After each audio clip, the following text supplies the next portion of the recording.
दोस्त, आज की क्लास में हम लोग जैसे कि पिछली वीडियो में हम लोग एथी कर रहे हैं, क्या बोलते हैं, बिलियन का पढ़ है ना, ठीक है ना। बिलियन का भी क्वेश्चन हम कर रहे हैं और साथ में टारगेट का भी करेंगे। बोलिए क्या है टारगेट कर रहे हैं जब बिलियन करिए रहे हैं तो देखिए क्वेश्चन में अंतर ना है, कुछ ना है। क्वेश्चन जो बिलियन में क्वेश्चन लिखा है 5 नंबर पे, जो क्वेश्चन लिखा है, जैसे मान लीजिए बिलियन में क्वेश्चन लिखा है 5 नंबर पे कि बिहार की राजधानी कहाँ हुआ है, पटना है।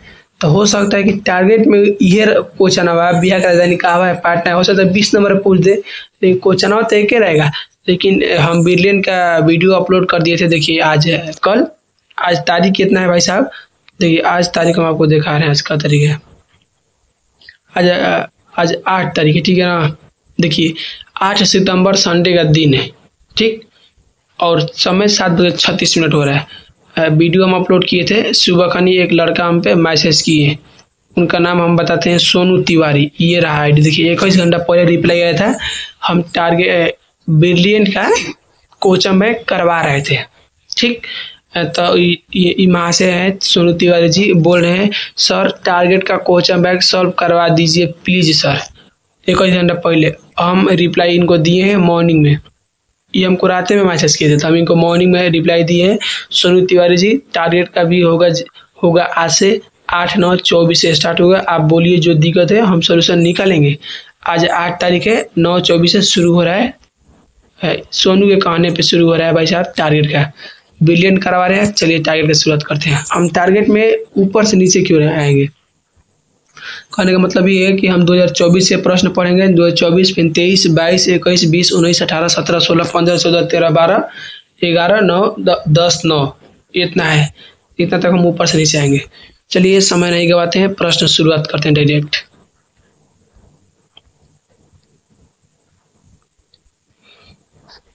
बोला है संवाद किस संसव किस धातु से बना सिक्का था। साथियों हमारे आंसर होगा सोना, ठीक। अगला प्रश्न बोल रहा है कि मुगल चित्रकला किसके समय चरम उत्कर्ष पर थी। आज साथियों हमारे आंसर होगा जहांगीर, ठीक है ना। देखिए कहीं शाहजहां देता है तो कहीं जहांगीर देता है, कोई बात ना, हम आगे आपको कहीं से क्लियर करवा देंगे, घबराइए मत। अगला प्रश्न, अकबर का समकालीन इतिहासकार कौन था। साथियों हमारे आंसर होगा बदाऊनी। अगला प्रश्न बोल रहा है कि तबकात ए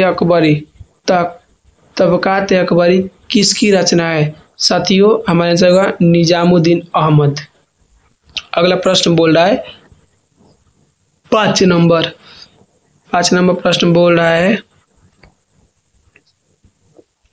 कि निम्न में से कौन मुगलों द्वारा निर्मित नहीं है। तो साथियों कुतुब मीनार, ये कुतुबुद्दीन ऐबक बनाया था इसको। अगला प्रश्न बोल रहा है गुरु गोविंद सिंह का जन्म कहाँ हुआ था। तो हमारे आंसर का होगा पटना में हुआ था। अगला प्रश्न बोला कि रामानंद के गुरु कौन थे। साथियों राघवानंद थे। अगला प्रश्न बोल रहा है कि बदाऊनी जकरिया का संबंध किस सिलसिला से है। तो हमारे आंसर का होगा सुहारवर्दी।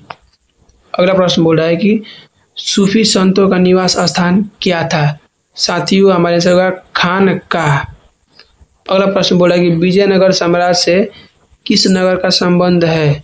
साथियों हमारे आंसर होगा हम्पी। प्रश्न है हमारा 11 नंबर प्रश्न बोला है गंधार कला किस कला से प्रभावित थी। हमारे आंसर होगा यूनानी कला। अगला प्रश्न बोल रहा है कि मौर्य काल में न्यायिक अधिकारी कौन था। साथियों हमारे आंसर होगा राजुक। अगला प्रश्न बोल रहा है कि पर्ण किस धातु का सिक्का था। हमारे आंसर का होगा चांदी। अगला प्रश्न बोल रहा है कि प्रथम बौद्ध संगति कहाँ हुई थी। साथियों राजगीर में हुई थी। कहाँ हुई थी, राजगीर में हुई थी, ठीक। अगला प्रश्न बोल रहा है कि सूती वस्त्र उद्योग के लिए कौन प्रसिद्ध था। साथियों उरैयूर था। अगला प्रश्न बोल रहा है कि बीड़ा बजाते हुए सिक्के किसने जारी किए। साथियों हमारा आंसर होगा ऑप्शन नंबर डी समुद्रगुप्त। अगला प्रश्न बोल रहा है कि फाहियान कौन था। साथियों यह चीनी तीर्थयात्री था। अगला प्रश्न बोला कि आश्रम व्यवस्था में आयु को कितने भागों में बांटा गया है। साथियों 4 भाग। अगला प्रश्न बोल रहा है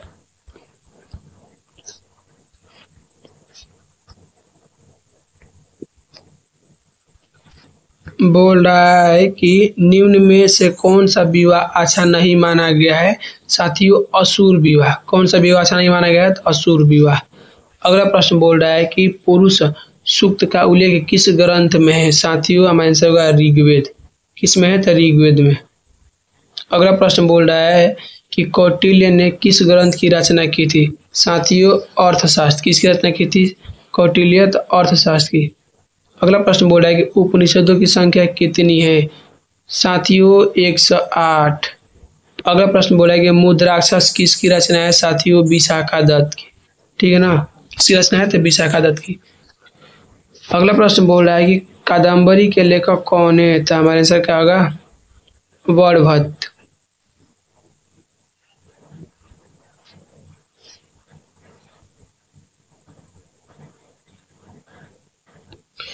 बोला कि किस ग्रंथ में 16 महाजनपदों का उल्लेख मिलता है। तो साथियों, हमारे आंसर क्या होगा?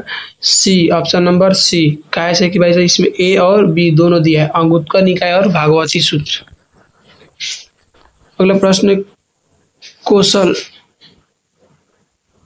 कौशल महाजनपद किस नदी के किनारे स्थित था। साथियों, आंसर होगा सरयू नदी। अगला प्रश्न, इंद्रप्रस्थ किस महाजनपद की राजधानी थी। आंसर कुरु। कुरु।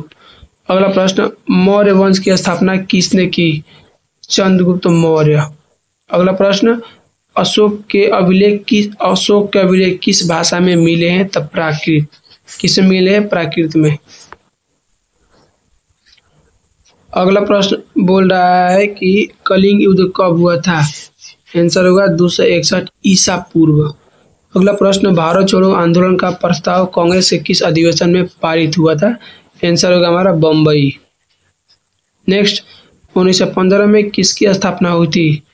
आंसर होगा हिंदू महासभा की। अगला प्रश्न, 1924 में सुभाष चंद्र बोस ने किसकी स्थापना की। तो इसका आंसर एक्यूरेट नहीं समझ में आ रहा है, ठीक है ना।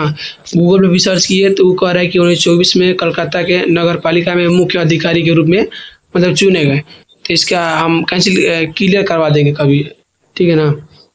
अगला प्रश्न बोल रहा है कि निम्न में से कौन कैबिनेट मिशन के सदस्य नहीं थे। साथियों, लॉर्ड वेलेबल, ठीक है ना। अगला प्रश्न बोल रहा है कि महात्मा गांधी दक्षिण अफ्रीका से भारत कब वापस आए थे। तो आंसर होगा 1915। अगला प्रश्न, हिंदू स्वराज किसने लिखा। Option number C, Mahatma Gandhi. Next बोल रहा है कि सर की उपाधि किसने वापस की थी। तो साथियों, रविंद्रनाथ टैगोर ने। अगला प्रश्न, किस वर्ष कांग्रेस ने पूर्ण स्वराज का प्रस्ताव किया। आंसर होगा 1929। ठीक, ये रहा हमारा टारगेट का हम करवा दिए हैं 38 क्वेश्चन। और अब इसमें तो सही को पूछा है 2024 में ना, तो उसको भी नेक्स्ट वीडियो में करवा देंगे। ठीक, तब तक इसको हम रखते हैं।